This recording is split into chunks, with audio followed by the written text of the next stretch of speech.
Girlfriend sleeping in same bed as male friend during trip.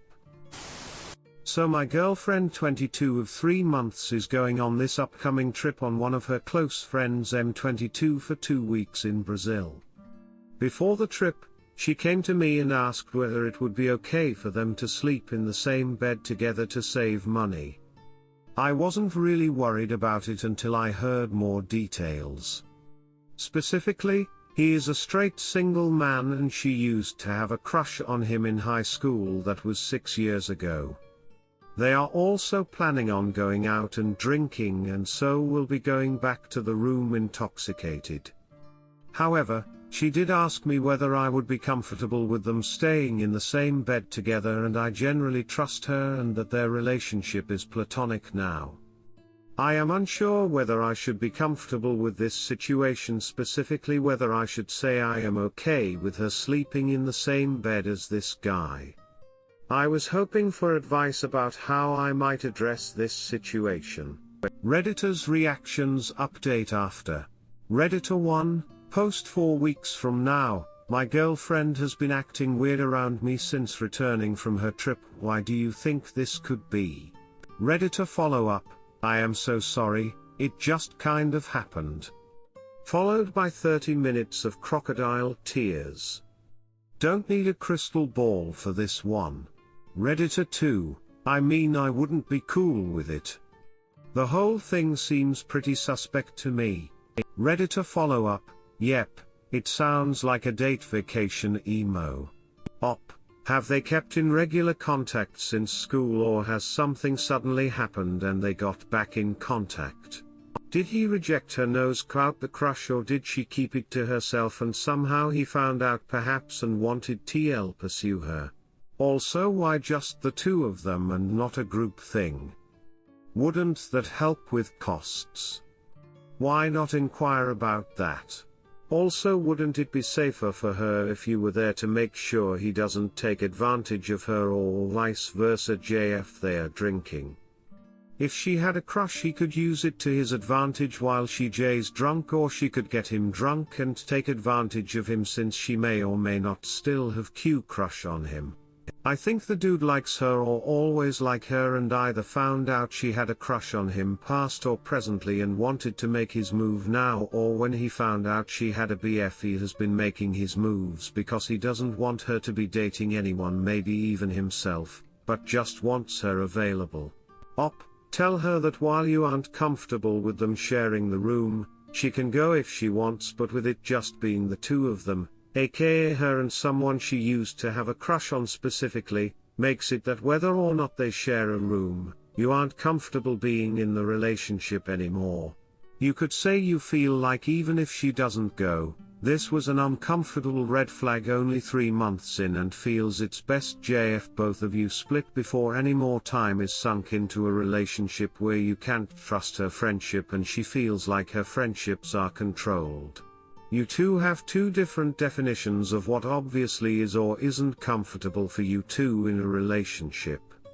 She may see genuinely no problem with JT and it be innocent, but you and everyone TBH sees Q problem or red flag with JT that is very valid to trigger you to feel uncomfortable or feel like she potentially isn't trustworthy. Also, months is the honeymoon phase of the relationship. Be prepared for her true nature or how she truly is to start showing through, and the love connection may not be as spicy or intense as the previous 3 months. JTS possible she is looking for some new spice. Redditor 3, no biggie. She's obviously not your GF. The trip is probably a lie as well. Redditor follow up, yeah, makes me wonder if the post itself is fiction. Who would be okay with their girlfriend going on a vacation and sharing a bed with some other dude? And the dude is someone the girlfriend admits she had a crush on. Girlfriend sleeping in same bed as male friend during trip update. I talked to her about my concerns and why the situation seems really suspect. She agreed that the situation looked weird and that my concerns were valid. She insisted that even though it looked bad, the relationship she has with this male friend is purely platonic. Unfortunately, I have never met this friend and I had no idea what his intentions were. Some other relevant details to the situation people might want to know. The crush she had on this friend was in her junior year of high school, which was about 5 years ago. He turned her down at that time, and they both ended up getting into other relationships during their senior years. Since then, they have remained in close contact EA. Texting and calling, but they have only ever met up in person on 2 brief occasions, once for a day and once for a weekend actually. That weekend happened during the beginning of our relationship. So, this would be the first time they have been near each other in person for an extended period since high school. A lot of people asked when the trip was planned. They had been planning to do this trip way before we started going out, but the actual set dates tickets were not purchased until while we were in a relationship. She had told me about the trip around that time but not in any detail EA. I didn't know it was solo, the fact that there used to be attraction and he asked to sleep in the same bed as her, and other details about this guy I'll get to later, so I didn't think much about it. So what happened after our talk? Like I said, she said she saw why it looked bad and generally was understanding of my discomfort with it. She did also get kind of defensive about her relationship with this person, basically saying that she's not his type and she would never cheat on me even if he put forward any advances on her, and that she felt like I didn't trust her. I said that as much as I trust her, it's really hard to have the level of trust you need for this situation 2 months into a relationship, especially given the context, and that it just seemed like really bad situation to put oneself in. What she essentially said was, I will cancel this trip and not go if you aren't comfortable okay with it because this relationship is too important to me. The sucky thing is she already had bought tickets and this was some big post-graduation trip for this guy. So, I felt like I was in a very uncomfortable situation. Either I could be the untrusting, jealous boyfriend and tell her she couldn't go and ruin this person's trip, or I could acquiesce and allow myself to be put in this really uncomfortable situation that felt like a violation of my boundaries. Since she is the one who scheduled the trip and bought tickets before actually talking to me about it, it felt unfair to me that I was being given this no-good horrible choice. After asking people for advice and thinking a lot about it, I decided that the best course of action was to essentially say I am not going to make this choice for you. This is your life and you have more details about the situation than anyone else. You need to decide what you are going to do. You know this person and your relationship with him, but you also know how uncomfortable this is going to make me. I didn't feel at all cool with the idea of telling her she couldn't go. So I felt she needed to decide what to do and then I could figure out how best to react to the situation from there. She told me pretty quickly after I told her it was up to her to decide what to do that she wasn't going to go on the trip. She told me she was serious about the relationship and didn't want to make me uncomfortable. She also told me that she has never really had role models of serious, committed relationships and is used to people acting casually or not really being interested in committed monogamy, and so she is kind of unfamiliar with how she is meant to act in serious relationships. She also has never really been in a very serious relationship herself until being with me, and so I don't think she's used to the normal dynamics and boundaries that people set. I still do feel bad that she had to cancel the trip, but considering all the details I do think it would have been a violation of my boundaries and she definitely should have asked me about it when she was planning it earlier, not after it was already set. She also told me more details after making the decision about this guy that made me more confident that the situation was sketchy. Apparently, he's a very promiscuous person who has no problem with casual S-time. He talks to her about his S-time ability and accomplishments all the time, and is just generally kind of boastful and arrogant. She thought that the fact that he talked to her about time like he might talk to a guy friend and that she knew his type and it wasn't her meant that he wouldn't be interested in her, though I did not buy that at all. She told me I probably wouldn't like him if I met him, and that was pretty much all I needed to hear, and I imagine that contributed to her decision. Anyways, probably much to the shock of the people who read the original post, that situation is now all resolved, and the relationship is going well. We have talked a lot about what it means to be in serious relationships and how she in particular is going to need time to adjust to the mindset of being in one. It's hard to convey over Reddit, especially because this whole situation looks bad, but I genuinely think that she is very serious about me, and I definitely love her. And I think it is best to let go of this and chalk it up to poor naive decision making that ended up getting resolved rather than assuming bad intentions. There's the update. Quick final note, it was funny how many people thought my original post was fake. To be honest, I completely understand why. It sounds crazy, but I can assure you this is 100% real. This actually happened to me, lol, but I know saying that won't change people's minds. Redditors' reactions, story 2 after. Redditor 1, she was going to have a wild trip with him. She played naive after she tried to gaslight you and it failed. Women aren't stupid, and a guy constantly talking to a woman about how great he is in bed, then offering to share a bed. To save money? Right? You might want this episode behind you, but the next time she gets caught doing something with shades of cheating, she will bring this back up as proof that you just don't trust her and all she's done for your relationship and blah, blah, blah. Redditor 2, dude, she sold you bag of rotten fruits and you believe it. Let be real for second. If this girl love and care about your relationship with her, will she accept you traveling half a way around the world with some lady and sleeping in the same bed with her? And the lady have been telling you how good is she with sex? Like, dude, come on now. Redditor 3, there is literally no chance I'd continue in a relationship after that. I would never believe the save money line. It's just such an insanely obviously inappropriate thing to do. If you have such incredibly poor judgment, I'm not sure I'm going to believe you when you say nothing happened. Story 2, dropping the bomb on Super Bowl Sunday. I 41M stopped drinking a few years ago because it was killing me. Since then, I've thrown myself into a lot of personal growth activities, especially meditation, that were of no interest to my wife 37F, who continued to drink, sometimes a lot.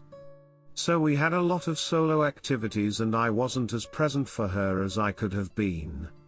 Nevertheless, I loved her and treasured our marriage, especially the physical intimacy, which, as someone with a history of PTSD and trust issues, was the great joy of my life.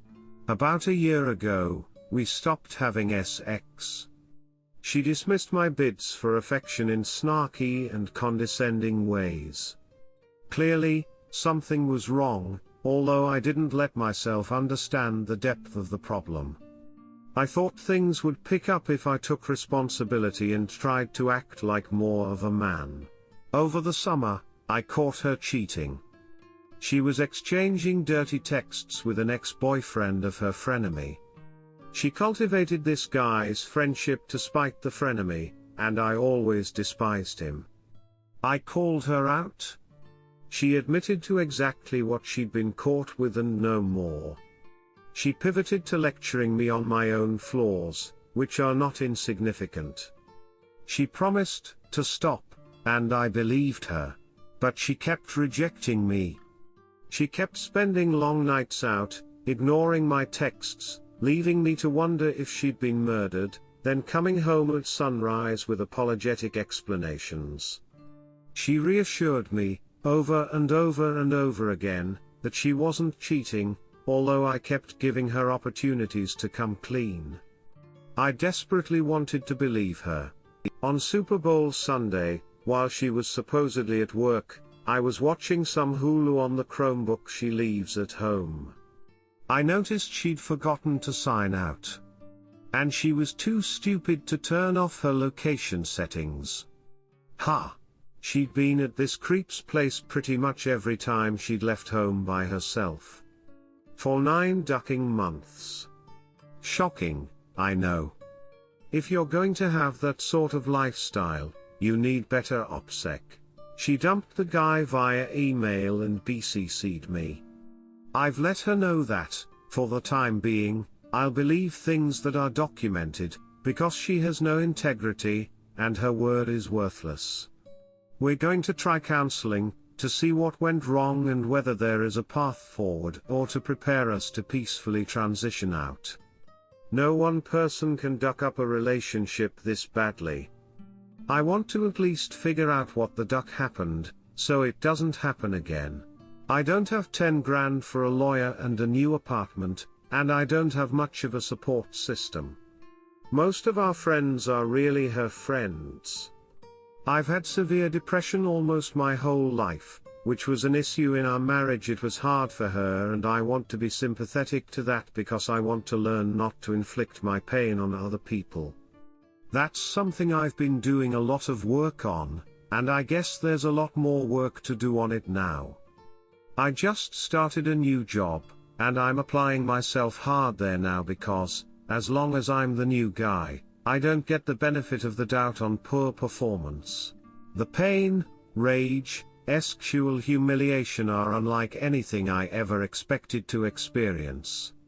I don't think anyone will ever love me or want me again. I know that the way out is the way through, but it seems like it might be a lot less trouble to just give up now and rid the world of one more bitter, rejected dude. Update: preparing for confrontation. My 42M wife 37F had a serious boyfriend for 10 months, starting last March. She neglected to tell me about him until I looked at her Google timeline in February, and has since copped to what she was caught with and no more. We're in counseling? I'm not sure it's helping. She's taken very little responsibility and prefers to behave as if nothing happened. When I bring it up, or bring up anything uncomfortable, she whines, lashes out, lectures me about my own significant flaws, and lies. Some of the lies are quite serious.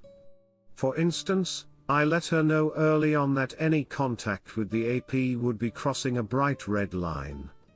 So imagine my surprise when she came home from her mom's last Sunday with a naughty text from him on her phone, and at least one outbound call in her logs. I can't make ultimatums for her, she doesn't give a shit, clearly, but I can decide for myself how much I can tolerate. It's up to me to defend my own safety and dignity. My plan is to confront her in counseling this Thursday. I know she's going to lie and gaslight me, and I'd rather it happen with a third party there. I still love her, I want us both to be happy, and I wish it hadn't come to this. Please wish me the best. Update: sexual humiliation. I found a lot of old chat logs today that confirmed my wife has been cheating on me throughout the course of our marriage. D-Day was many months ago, so I've had plenty of time to accept who she is, that the marriage is doomed, and that I'm going to have to be cleaned out by a scum lawyer. What really hurts this time is the sexual humiliation. I wasn't man enough. I have to accept that no one wants me, no one has for a long time, and it's unlikely that anyone will again after the damage of this. I'm 42, that part of my life is over now. I don't want to survive this. I'll be consumed with bitterness and rage for the rest of my life. I want to end this. It's an overwhelming feeling of bitterness and grief. Update: reminders to my SDBXW. You cheated on me. I guess you've answered all my questions except for why did you think it was a good idea to give me your cell phone and Instagram logins? If you wanted to get caught, congrats. Now you're stuck at your mom's house and you just found out you got exposed to COVID-19. Have a nice life. Edit, list not in chronological order. Update, the social network. For those who don't know, my 42M wife 37F turned out to be a serial cheater who's been screwing around on me throughout the entire course of our 7-year marriage. Because I'm shy and depressed, and I don't drink anymore, a lot of my friends were really her friends. Most of them either don't know or have taken her side. I reached out to one friend who betrayed my confidence to SDBXW immediately. During the first year we were married, I became seriously ill, had to stop drinking, and took a few months to recover. She admitted that she'd begun texting a hipster boy she grew up with. We'd agreed while dating that we didn't really believe in monogamy, but I told her this was the kind of thing that we needed to discuss before it started, and that now was not a good time. She promised to cut it out. She didn't. She continued cheating on me with this guy, presumably hooking up while his band was on tour, with a guy who attended our wedding, with another guy she met while I was sick a different time, with numerous other hookups, FWBs, and jerk-off buddies she'll never have the courage to tell me about, and eventually with her long-term affair partner, whom she kept ducking after I busted her, during the 6 months we spent in marriage counseling. She likes hot boys. She can't have a friendship with a man she's attracted to without it becoming sexual. She lies about it. I don't have the energy to deal with it anymore. I'm crushed and will be so for a while. Sometimes I'd rather not wake up. Whatever. Here's the part that's hurting the most right now. She loves to talk about herself and brag about her exploits. It seems that more of our friends knew about this behavior than didn't. Some of the men participated, and a lot of the women didn't say anything or basically cheered her on. A lot of these were people I thought I knew fairly well, people I trusted and would have gone to bat for. And did, in some cases, helping them find jobs, connecting them with other friends, etc. Is this just how people are? She's implied that she's a lot more sexually sophisticated than me and that she never thought it would be that big a deal. This doesn't explain why she felt compelled to lie about it, maybe hundreds of times in the case of her long-term affair, but, again, whatever. I'm fine with open relationships. I wouldn't mind having one of my own someday, provided I'm not tricked or F'd into it. But I'm not going to have an open relationship with an abusive bullshitter. And I'm reluctant to trust anyone if most of the people I know are like the ones in her social group. And I'm not sure I'll be able to make friends with anyone again. Redditors' reactions.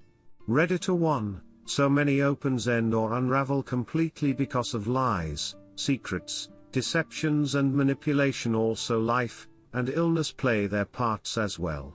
Obvs, we rarely hear about the good ones that last forever, but man oh man, they appear to be rarer than unicorn eggs. Sorry about your marriage, Op. Op answer, yeah, my point is, the ducking bothers me a lot less than the bullshit. Redditor 2, liars often feel they have a personal relationship with the real truth, that others can't understand what's real and that they react based on this lack of understanding.